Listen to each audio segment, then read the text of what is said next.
con esto, darle la bienvenida a Javier Velázquez Quesquén, expresidente del Congreso. Tú sabes, Javier, que yo admiro a Haya de la Torre muchísimo, sobre todo al Auroral Haya de la Torre, el que se juntó con mis hermanos cristianos allá por el 20, por el 30, que lo acogieron en algunas casas, etcétera. ¿Cómo estás?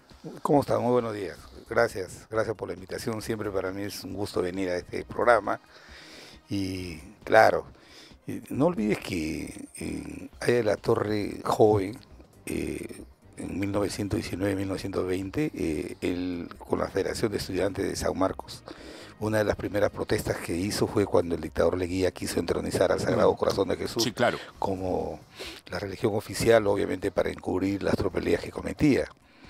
Y no solamente Haya, sino también Alan García, desde un especial aprecio por la fe y porque ésta se puede expresar, el respeto por las diversas manifestaciones. Tenía su Reina Valera allá, sí, su Biblia Reina Valera, que es una Biblia protestante. Sí. Ya la he visto, la tenía toda rayadita, bonita. Bueno, en fin, vamos a conversar de eso en algún momento. A mí me encanta hablar de ella, por supuesto, es alguien a quien admiro profundamente.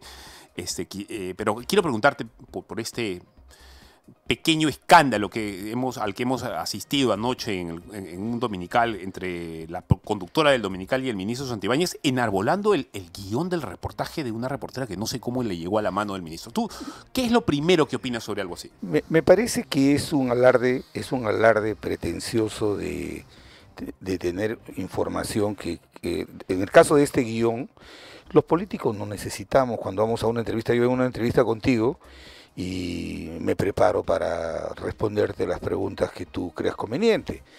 Pero esta es una especie de velada amenaza de, oye, yo controlo los servicios de inteligencia, por si acaso tengo tu guión, ¿no? Porque él estaba cuestionando dos hechos que son evidentes. Oye, dos policías que han sido condenados por 20, 22 años y decir que los jueces se habían equivocado en primera y segunda instancia y que había un habeas corpus, tú los sacas libres. Los abogados, yo soy abogado, también trabajo en este mundo de los abogados, sí. Por favor, no quiero entrar más en eso porque tiene que ver mucho con la ética del abogado, pero si le habían dado el espacio suficiente para que esclarezca el reportaje. Él decía que era una infamia, pero le habían dado oye, y bien difícil. Yo me acuerdo que en ese programa, esa misma señora, a veces han difundido reportajes cuando he sido presidente del Congreso y no me han dado el derecho de responder en cabina. Porque una cosa es que uno aprende en la política, ¿no? De que cuando te atacan, si es algo delicado, tú pidas que ir al medio, sí, claro, para tú aclararlo, para que no te editen. Hasta eso uno lo puede hacer. Pero de ahí a conocer el guión y poner en tela de juicio, yo no conozco a esta periodista, pero sí le he seguido y es una periodista bien sobria. Juanita pero, además es bien de entrada. No, pero bien sobria, sí, bien sí, responsable. Sí, claro. En ese sentido, poner en tela de juicio la idoneidad, a mí me parece absolutamente inconveniente de un hombre que maneja los servicios de inteligencia del gobierno y que solito ha construido la faz de ser más que ministro, un defensor de la presidenta de la República, ¿no? Lamentable eso. A ver, doctor, ¿el gobierno tiene posibilidades de chuponear así? ¿De meterse a la laptop de quién? ¿Del practicante? ¿Del reportero? No olvides que... ¿Se puede hacer eso? No olvides que Alan García, en la puerta de su casa, unos supuestos periodistas lo intervinieron. Ahora este señor tiene poderes casi plenipotenciarios del Ministerio del Interior, ha desactivado de VIAC, ha puesto a los policías que él quiere. Entonces, todos esos elementos te llevan a determinar de que sí hay esa posibilidad. Ojo, no es la primera vez. Entre el año 2016 y 2019, por ejemplo, Jorge el Castillo político fueron reglados y seguidos. Entonces, eso es cuando un gobierno es débil, cuando un gobierno no tiene respuestas para las necesarias preguntas o preocupaciones que tiene el país, utilizan este mecanismo. Yo circunstancialmente, porque no veo el programa, pero circunstancialmente ayer vi justamente ese capítulo. Y de verdad que me pareció un poco prepotente que la periodista le pedía, a ver, muéstrame quién ha sido ahí en el chat, dice, no, que ya se lo va a entregar después por acá, y poniendo en tela de juicio la honorabilidad de personas que de repente no tienen nada que ver con eso. Tenemos el extracto, justamente del momento en el que al que usted alude. ¿Podemos verlo, Santiago? Sí, lo vemos. Adelante, por favor. Javier, póntelo. A las 8:30 de la noche. Ya el programa había empezado. El programa había empezado, pero la nota no había sido emitida. Bueno, como le digo, o sea... Pero esa, creo que esa usted no se da información... cuenta de la gravedad de lo que está diciendo. No, es que sí no Que un ministro del Interior tenga el texto de un periodista que no lo ha compartido con usted, ni lo ha compartido con su equipo de prensa, y ni ha sido publicado, significa que alguien está accediendo irregularmente, ilícitamente, a los documentos de este programa. De tu equipo probablemente, no el mío. O sea, a mí tampoco me pueden atribuir, ni mucho menos a mi equipo, alguna participación del tema. O sea, lo que está diciendo es que alguien de mi equipo le pasa los textos. No lo sé, habría que preguntarle justamente a mi jefe de prensa y como te digo, yo... ¿Dónde está? Está en el estudio su jefa de prensa. ¿Dónde está? ¿Por qué no me dice quién le pasó el texto? Está por ahí por favor. ¿Mm? ¿Dónde está? ¿La señorita cómo se llama? Carla, pero en todo caso, cuando termine el programa... La señorita Carla... Pero si está acá, ¿por qué no me puede decir quién le pasó el texto? No, es que no lo veo, no la veo acá. No la vemos. No la veo, aquí está solamente Adriana, Carlos y... Porque usted nos acaba de mentir diciéndome que su directora le ha mandado un texto. No te he mentido. ¿Quién le ha mandado el texto? A ver, dígame. No te he mentido. Abra el chat y dígame quién le ha mandado el texto. No te he mentido y te lo voy a enseñar, se lo voy a enseñar a tu directora en todo caso, terminando el programa. No, enséñenos. No tengo por qué enseñarte nada. Se lo voy a enseñar a tu directora terminando el programa. Qué manera de responder. ¿Sabe qué, señor? Sí, usted sí tiene que responder, porque lo que usted tiene en sus manos es un material privado de un medio de comunicación que usted ha obtenido... Que alguien de tu medio lo ha compartido. Alguien de mi medio no lo ha compartido. Y si ha sido alguien de mi medio, por favor dígalo en este momento y en público quién ha sido. No lo sé, porque alguien de tu medio lo ha compartido. Por favor, díganos quién ha sido. A ver, no sé si tiene la obligación de decirlo, Javier. A ver, lo que pasa, para que la gente pueda entrar en contexto, al ministro del Interior, a ver, se le acusa, se le investiga por supuestamente haber entregado o haber sido parte de unas conversaciones que el señor Izquierdo entregó a Fiscalía, en los cuales ese señor, el ministro, habría mencionado que Dina Boluarte le solicitó desactivar DIVIAC. ¿Ok? ¿Recuerdan? Como condición, digamos, para ser nombrado ministro. Todo esto es el prolegómeno de algo que ha ocurrido hoy día en la mañana, porque después de esto el señor iba a viajar a Bruselas a hacer una chamba de ministro y me dicen, esto es off the record, me dicen que había la sospecha de que el señor durante el viaje, Javier, se llevara información relacionada a esto.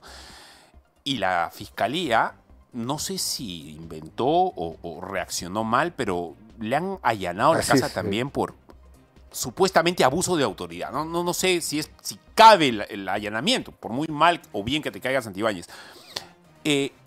¿Cómo ves tú ahora el tema de que amanezca la casa de Santibáñez con la Fiscalía metida ahí adentro?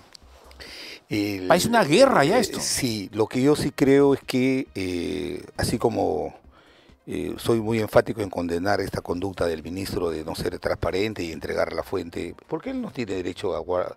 Ustedes los periodistas sí tienen además la obligación de guardar su fuente. Lo dice y punto, se acabó, ¿no? Claro, y él dice, acá está, te la doy a la hora que termine, no te la doy ahorita, entonces pone en tela de juicio al medio. Obviamente que el medio está cuidando su imagen.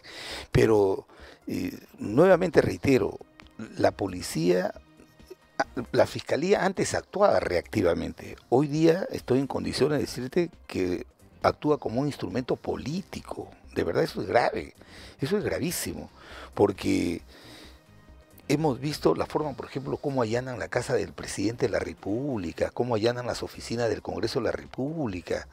Entonces, no es que yo quisiera, no son emperadores los presidentes ni los congresistas son reyes, pero eso solamente se ve en el Perú y de una fiscalía que tiene como propósito y objetivo legal solo perseguir el delito, pero de ahí a realizar este tipo de allanamiento lo único que hacen es descalificar de repente la gravedad de la denuncia de los que hemos visto anoche, ¿no? Y caerle encima a la casa del ministro. La verdad que si tú revisas todos los allanamientos que han hecho, es panca lo que se ha recogido de esto. Más ha sido circo, más ha sido... humo. Exactamente. A ver, porque parecen dos bandos que se están peleando a ver quién comete el mayor error, ¿no? A ver quién se equivoca más. O sea, son pequeñas equivocaciones que no parecen ser muy trascendentes, pero uno le está dando al otro, el Ejecutivo le está dando a la Fiscalía y la Fiscalía le da al Ejecutivo a ver quién se resbala realmente mal. Porque esto de meterse a la casa del ministro Santibáñez, aun cuando el ministro Santibáñez no sea de la simpatía de mucha gente, no sé si es muy... No sé si se tiene que hacer eso. Exactamente. No quiero decir que eso es un delito o es una imprudencia, etcétera, pero que te metas así medio a la prepo. Mira, la fiscalía tiene que reorganizarse. La fiscalía tiene como ley orgánica una ley que responde a un país que ya no existe. El decreto legislativo 052, que es de comienzo de la década del 80, fue para un modelo de administración de justicia que ya no existe. Entonces hoy día los nuevos fiscales que han asumido estas nuevas responsabilidades de perseguir el delito, antes lo hacían acompañando al juez, ¿no? Acompañando al juez. Ahora ellos son los titulares de la acción penal. Entonces muchos de ellos creen que tienen una pistola en la mano, muchos creen que están por encima de la Constitución, se están perpetrando abusos y el Congreso no reacciona porque ahí lo que hay que hacer es reorganizar el Ministerio Público. Se apaña al que quiere, por ejemplo, ¿cómo pueden ser fiscales supremos? Fiscales supremos, personas que no pueden acreditar la certificación que han mostrado al momento de la Junta Nacional para ser elegidos fiscales supremos. Sí. Entonces, provienen de universidades que no han sido licenciadas por SUNEDU. Ahí deberían estar los mejores juristas. Entonces, y además, como te digo, el modelo que hoy día desarrolla la Administración de Justicia es un modelo que ha reemplazado a otro en el cual fueron formados estos fiscales. Entonces, por eso vemos este enfrentamiento. ¿Cómo no va a crecer la criminalidad en el país si vemos que un sector como el Ministerio del Interior, que apoya a la Administración de Justicia con la policía, a la Fiscalía, al Poder Judicial, al Congreso, están en un enfrentamiento abierto, el ministro denunciando a la fiscal cometiendo abusos, estropicios? ¿Cómo puede la fiscal, por ejemplo, denunciar constitucionalmente, por ejemplo, a la primera vicepresidenta del Congreso por haber sustentado un dictamen? No ha leído el artículo 93 de la Constitución. Los congresistas no son responsables por sus votos u opiniones que emitan en el ejercicio de su función ante órgano jurisdiccional, ni siquiera ante un juez. Y esa señora congresista es una señora honorable y aún así la denuncian constitucionalmente. ¿Quién le quita esa? Quieras o no, no solamente mortifica, sino cuando el país ve que denuncian constitucionalmente a un congresista ya lo condenan mediáticamente. Entonces yo creo que hay que parar esto. Hay un pequeño sismo, llamamos simplemente a la calma a nuestra audiencia, es algo pequeño. Vivimos en el cinturón de fuego. Es un sismo para... que nos está diciendo de que va a cambiar un poquito la temperatura. Sí, bien, no, solamente a nuestra audiencia. Tranquilidad, mucha calma, tranquilidad. Por supuesto. Tenemos la palabra del ministro exactamente hoy día en la mañana, a ver, tratando de, no sé si arreglar lo que hizo anoche, pero algo ha dicho. A ver, veamos, por favor. A ver, con respecto al tema de la directora de ADIRCON del ministerio, después de la entrevista nosotros nos hemos reunido y ella me ha manifestado que en ningún momento ha salido a desmentir nada. Y cuando yo justamente le he hecho la pregunta, ella me ha referido: disculpe ministro, soy periodista y guardo mi fuente. Entonces, ustedes como periodistas perfectamente saben que guardan sus fuentes. Yo respeto mucho su tema profesional y al advertirme ya que su fuente la va a resguardar, ya es un tema que yo no le he exigido. Ella recibe el informe a través de ella. Yo recibo el informe justamente a través de ella, pero como les vuelvo a repetir, ya ella me ha manifestado, cuando yo justamente le hice referencia, me dice ministro, discúlpeme, yo voy a reservar mi fuente de información porque es su derecho y lógicamente como profesional... ¿Ha renunciado ella, ministro? ¿Ha renunciado? ¿Perdóneme? ¿Ha renunciado? No, absoluto, no ha renunciado. Después del reportaje nosotros nos hemos reunido, hemos trabajado y hemos visto justamente las líneas de comunicación para esta semana. Bien, WhatsApp. A ver, Javier, no sé si el ministro está arrepentido de lo que ha hecho o se ha dado cuenta, porque había necesidad de mostrar, de pavonearse así, de sacar pecho y decir: mira, tengo el guión de tu reportera, mira cómo sé lo que tú estás haciendo. ¿Había necesidad de hacer eso? No, es un acto de soberbia innecesaria, de prepotencia, y máxime cuando él dirige un sector tan sensible como el Ministerio del Interior, que tiene a cargo no solamente la policía, sino el tema de los servicios de inteligencia. O sea, era innecesario, porque yo vi su defensa y fue muy sobria, contundente su defensa. Entonces no tenía por qué hacer alarde: oye, mira, yo tengo el guión de lo que tú has si él, de lo que tú has difundido, cuando él justamente ha ido a responder sobre la difusión del reportaje. ¿Estamos hablando de qué? ¿De un hombre, a ver, de un político que podría tener algún talento, pero le gana la inexperiencia? No, yo no creo que tenga inexperiencia, yo creo que él tiene mucha experiencia en temas delictivos. Te estoy hablando en el manejo político, ¿verdad? O en todo caso, cómo manejarse ante un adversario en una entrevista. No, yo lo que veo es que lo que está haciendo, lo que ha mostrado ayer es el rostro de un ministro muy peligroso para manejar ese sector, de verdad. ¿Por qué? Por las herramientas que utiliza. ¿Tú crees que sí podría ser un chuponeo? Ah, más que una rata que le haya dado la información. Por supuesto que sí, por supuesto que sí. Por supuesto que sí, la sacrifica su pobre directora de comunicaciones y ahora buscan el argumento que la directora dice que tiene derecho a guardar su fuente. No es posible. No, eso es interesante lo que te está diciendo Javier Velázquez Quesquén, porque te daría la imagen, no quiero afirmar nada, pero daría la imagen de alguien a quien no le importa que le corten la cabeza a su adjunto de confianza con tal de salir del bien. Exactamente. Eso es peligroso. Es peligroso. Si eso es verdad, sería peligroso. Además, era innecesario. Tuve el reportaje y este señor es muy hábil para defenderse. Y mira, y le han permitido ir al medio a que pueda responder el reportaje, que te digo, cuando yo he sido ministro, presidente del Congreso, en esas épocas, en ese programa, era muy difícil que a mí me permitieran ir me sacaron varios reportajes y que ya ahí en el canal que yo fuera a levantar los cargos. Tengo una curiosidad personal. ¿Cómo te preparabas tú, o cómo se prepara en todo caso un PCM ante la entrevista con un periodista que sabes que tú no le caes bien, ¿no? Y que va a buscar de dónde agarrarte, de dónde darte para hacerte caer? ¿Cómo se enfrenta eso? Lo más prudente necesario. ¿Cómo es la prudencia en ese caso? En ese sentido, ser hay que ir muy relajado. Y si normalmente te llaman y te dicen, mira, va a salir este reportaje y queremos darle el derecho a que se defienda, ¿cierto? Entonces uno se informa bien de los hechos, te informas, tienes asesores, te informas, sacas información y ya tú ves por dónde viene, porque sale el reportaje y tú ves por dónde viene. Pero este tipo de argumentos no son propios de autoridades democráticas, ¿no? A mí me parece que este ha sido un exceso del ministro innecesario. A ver, la señora Dina Boluarte también ha hablado hoy día tempranito, ha hecho una conferencia de prensa y, bueno, por supuesto ha defendido a Santibáñez. Adelante. Y ahora allanan el domicilio del ministro Santibáñez y su despacho porque saben perfectamente que le estamos haciendo la guerra a los caviares, que lo tenían capturado al Ministerio del Interior. Y no vamos a dar marcha atrás.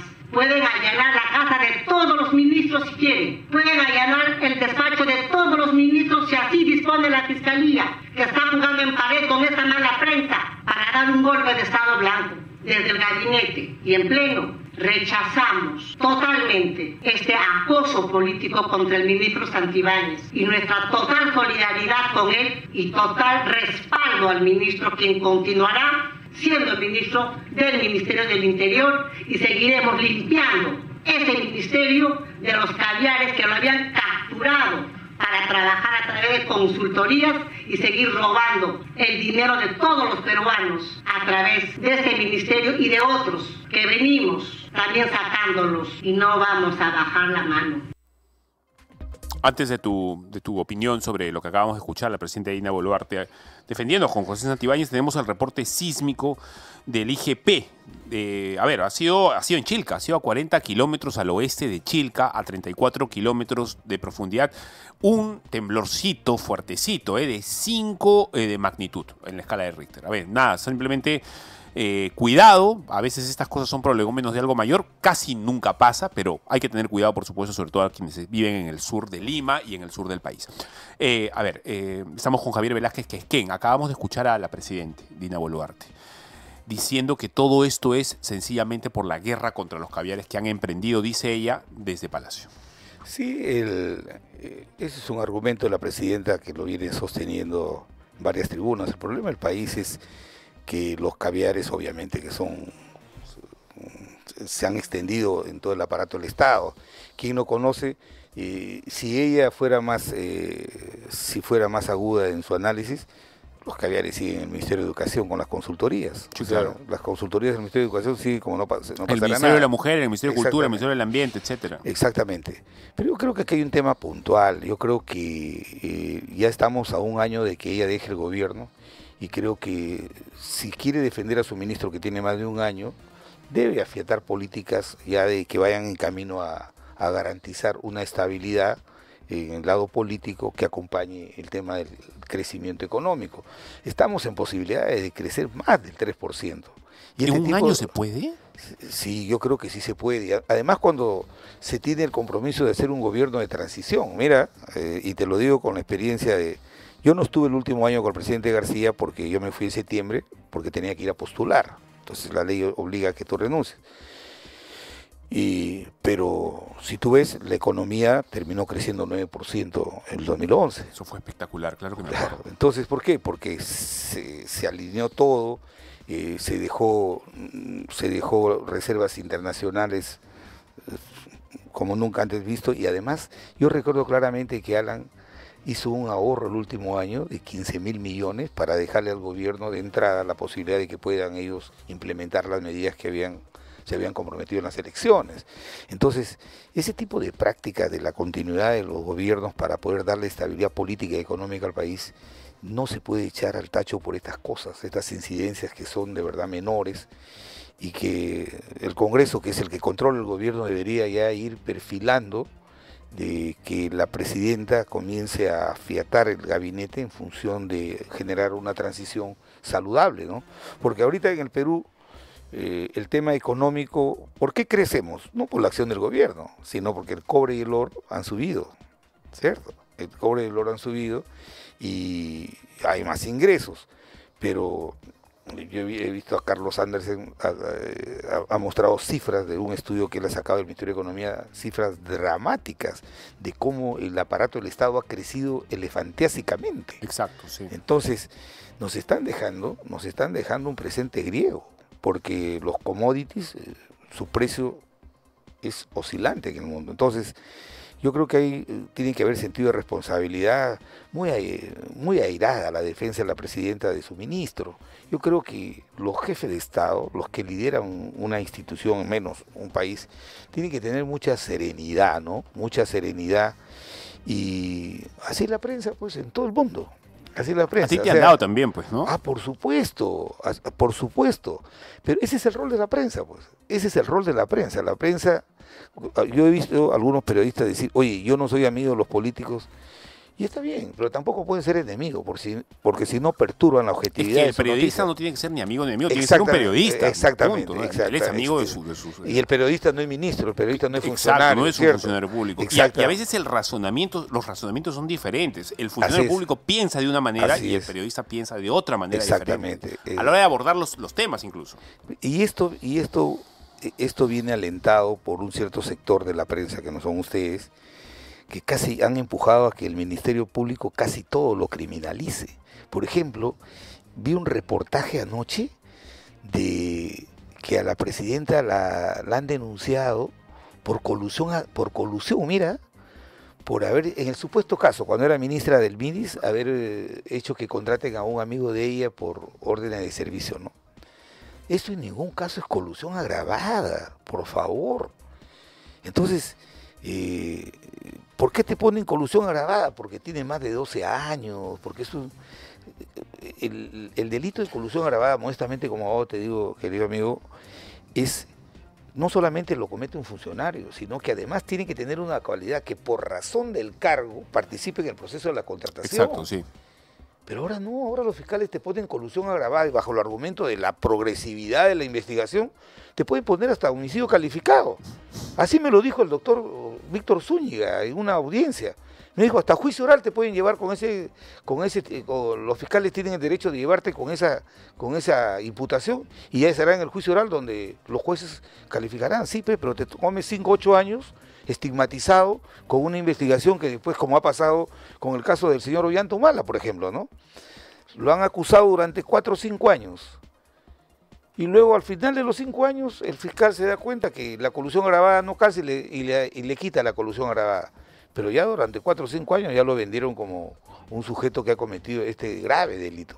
Entonces, esos excesos tiene que corregirlo el Congreso, sino que este Congreso ahora se ha vuelto Poder Ejecutivo. Ahora, y la pregunta es, ¿y el próximo lo va a poder hacer? Porque a mí me da la impresión de que más de lo mismo vamos a tener, ¿ah? No sé si va a ser muy No diferente. creo, yo no creo. Yo sé, porque yo sé, obviamente, ojalá que el APRA tenga un espacio, ¿verdad? Lo hemos necesitado en su último año. No porque yo sea a favor o en contra, sino porque necesitamos a gente experimentada en el Congreso, pero... La primera pregunta que habría que hacerse... El problema es la gente que vota. La primera pregunta que habría que hacerse es lo siguiente. En 2019, cuando Vizcarra cerró, cuando justo le caía la justicia parlamentaria al hermano y iban a descubrir todos los sobornos que él había recibido, el país, como siempre, aplaudió el cierre del Congreso. Pero este Congreso es mejor que el que había. No. Entonces... Porque lava pollos, come pollos, lava pies, eso siempre han habido, ¿ah? Ah, sí, pero lo que vemos ahora es, mira, un Congreso que el año 2011 costaba 470 millones y hoy día cuesta 1.000 millones de soles solamente para contratar personal. Es verdad. No pues, entonces yo no creo que los peruanos sean apocalípticos ahí, que esta vez vuelvan a votar por la improvisación, por la frivolidad, por la incompetencia, ¿no? Perdón, tenemos una mención que pagar, algo bueno para nuestra audiencia respecto de cómo tratar el tema de las lluvias y de las emergencias, y luego regresamos. Adelante. A ver, la responsabilidad y hacia el 2026 lo que tiene que tener Dina Boluarte es enorme. Necesita algunas cosas buenas que hacer y que sobre todo la gente entienda como cosas muy positivas para el propio pueblo, porque de otro modo muchos están viendo que no le queda sino la cárcel a la señora, o en todo caso una situación judicial bien peleaguda, complicada, difícil, tortuosa, incluso estresante. Va a envejecer la señora, parece, después de todo lo que le va a venir. ¿Qué tiene que hacer Dina Boluarte para llegar más o menos bien parada para el 26? O que ya todo ya está perdido, ya no se puede hacer nada. Primero que va a llegar bien parada, tiene un buen cirujano estético, ¿eh? Bueno, ahorita acabo de verlo en términos físicos sí, probablemente, pero no sé si en términos jurídicos. En el otro tema yo creo que la rendición de cuentas del presidente tendrá que responder, pero yo creo que no le pido mucho porque no estaba preparada para gobernar y ahora ella no está gobernando ni su gabinete, sino está gobernando el Congreso. Y como el Congreso, APP tiene el Ministerio de Salud, tiene otras instituciones, Fuerza Popular también tienen, se han repartido el Estado y también el Congreso, entonces no hay políticas coherentes, solamente lo único que se salva es la estabilidad económica, pero en base a otros factores que no son la política. Entonces, lo único que yo, te juro, me cruzo de mano y digo, ojalá que esta señora flote, nada más que flote, nada más que flote. Y ya se van a convocar elecciones el próximo mes y en abril ya habrán por lo menos 2 contendores a segunda vuelta. Y yo sí creo que los peruanos no son masoquistas, yo no creo que vuelvan a votar por una aventura como la que hemos tenido, y creo que algo bueno se viene para el país. De todas maneras, algo mejor que lo que tenemos ahora, ¿no? Ahora, a ver, lo que sí es cierto es que grandes destapes de corrupción en este gobierno o pequeñas cosas de ratero de poca monta como el pasado, pero con Castillo nos tenía acostumbrados a cada escandalete cada semana. Bueno, no ha pasado eso con Dina Boluarte. Han habido temas del Rolex, han habido temas en general de Caliwarma, etcétera, pero esos mega escándalos que nos trajo Vizcarra, por lo que lo sacaron, el propio Kuczynski, las cosas que hacía Pedro Castillo, incluso las cosas que parecía haber hecho Ollanta Humala en su momento, no me suena algo tan fuerte. Fabricio, el Congreso ha tomado la Contraloría. El Congreso no fiscaliza, no hace control político. Por eso no hay mega escándalos, por favor. Por favor, pero espérate que termine este gobierno. Tú no te imaginas, yo viajo todos los fines de semana. Lánzame algo, adelántame. ¿De qué nos vamos a enterar? Oye, solamente los hospitales nomás. Se han licitado 6 hospitales y, por ejemplo, en Lambayeque se va cayendo 2 veces la licitación de los hospitales. Y pasaron un reportaje a nivel nacional, le habían dado una empresa venezolana y su representante aquí en Lima, de ese hospital, que iba a construir ese hospital de 160 millones de Chiclayo, era un señor que no cuestiono su actividad económica, pero un señor que vendía refrescos. O sea, nadie investiga eso. O sea, la Comisión de Fiscalización... ¿Quién estaba detrás de esa licitación? empresas venezolanas y estamos gente vinculada al gobierno. O sea, también Somos Perú, está vinculado al gobierno, por si acaso. Sí. Ya, entonces, te digo, no hay control, no hay fiscalización. La Comisión de Fiscalización es un saludo a la bandera del Congreso. Bueno, vamos a estar atentos a eso entonces. No se ve ahora, pero te digo, de verdad que en los gobiernos regionales y municipales la corrupción campea impunemente. Obviamente en los ministerios, por favor, pero eso se va a ver cuando venga el nuevo gobierno.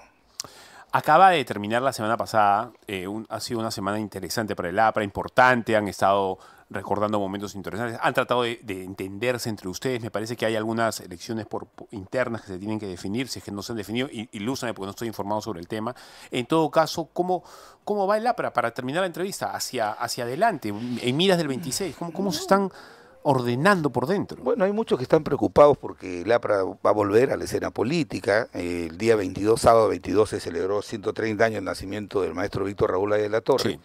Y los compañeros, mira, nosotros no tenemos recursos públicos, no tenemos congresistas, no tenemos alcaldes, y por lo menos 1 millón de compañeros se han movilizado en todo el país. A mí me ha conmovido ver en Puno los compañeros haciendo una misa, de alguna u otra manera celebrando el 130 aniversario del maestro Víctor Raúl.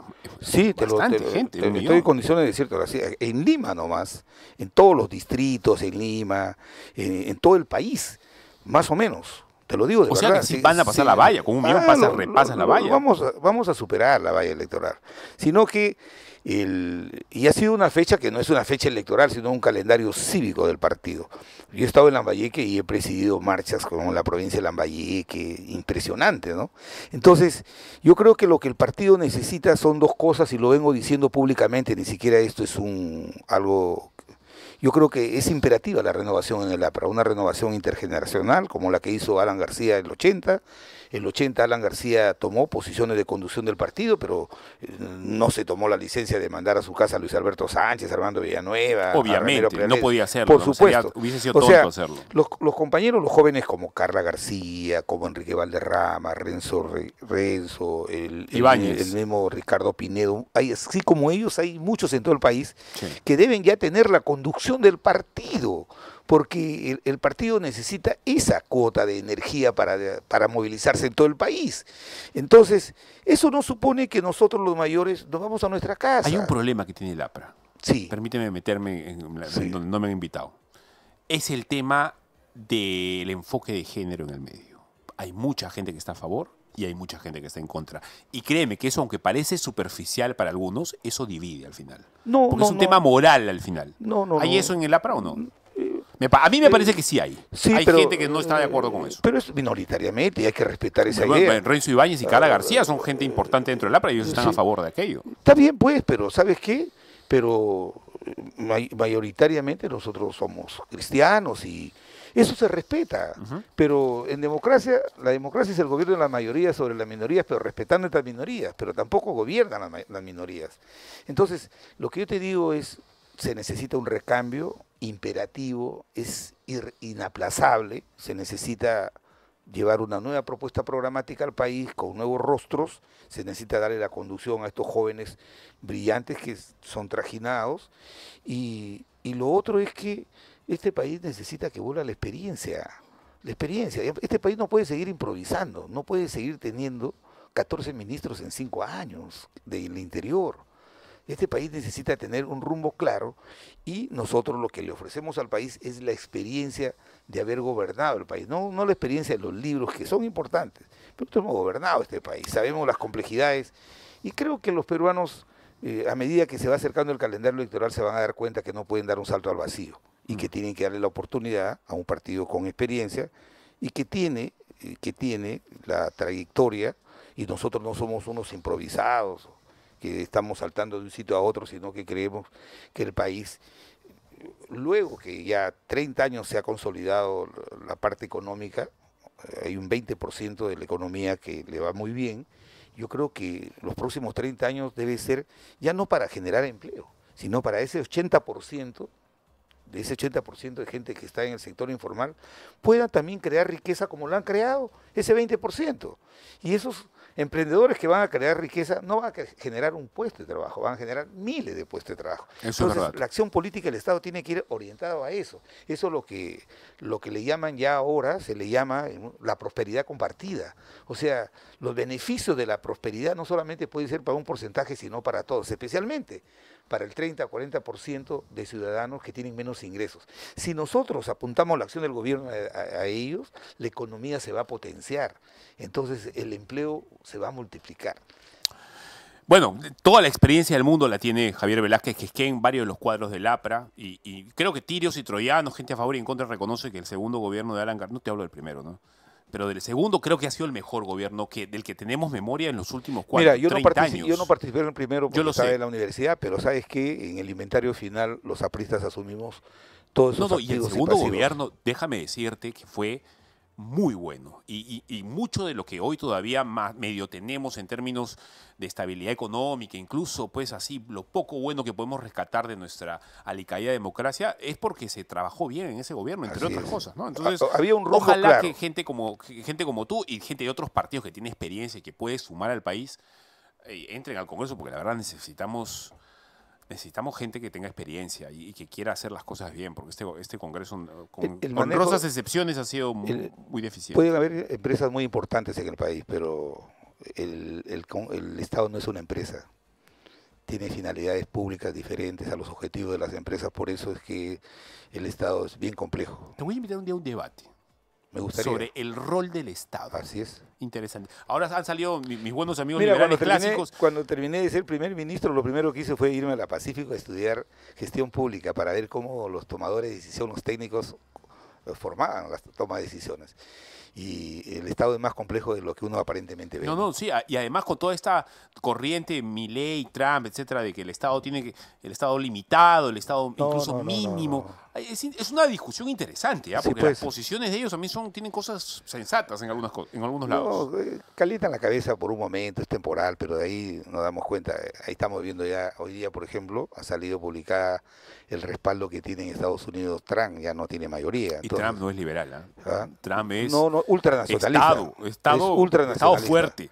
O sea, hoy día ya ese diseño clásico de derecha-izquierda ya no existe. No. La pandemia lo primero que desnudó fue que los organismos internacionales poco valor tienen. Cada país se enfrentó a la pandemia conforme a su real saber y entender. Entonces, los organismos internacionales brillaron por su ausencia. Y hoy día, obviamente, los problemas de la migración, los problemas del medio ambiente y los problemas del desempleo, los estados los están asumiendo en forma autónoma y soberana, y tenemos que dar respuesta a eso, ¿no? Entonces hay que prepararnos para ese escenario, ¿no? Bien, Javier Velázquez, muchas gracias. Gracias, Siempre Fabricio. Es muy agradable conversar contigo. Gracias, muchas gracias. Dios te bendiga, Javier.